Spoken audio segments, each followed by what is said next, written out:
நீங்க அந்த ஃபீட்பேக் இல்லைன்னா மாறத பார்க்க நான் ரொம்ப ஆர்வத்தோட காத்துக்கிட்டு இருக்கேன். ஏன் நீங்க அதை யூஸ் பண்றதே இல்ல?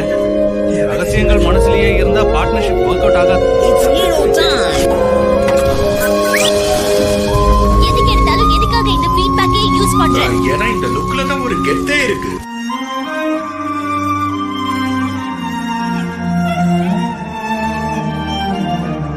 ஃபீட்பேக்ங்கிற ஒரு ஏலியனை இழந்தது உனக்கு மிகப்பெரிய வருத்தத்தை தந்திருக்கு இல்லையா? ஆமா, என்கிட்ட இருந்து ஏதோ ஒண்ணு பிரிஞ்ச மாதிரி இருக்கு. இழப்புன்னு ஒண்ணு ஏற்பட்டா அதையே நினைச்சு நம்ம வாழ்க்கைய நாமே வீணாக்கிக்க கூடாது. செஞ்ச தப்ப திருத்திக்க பார்க்கணும். கரிகாலா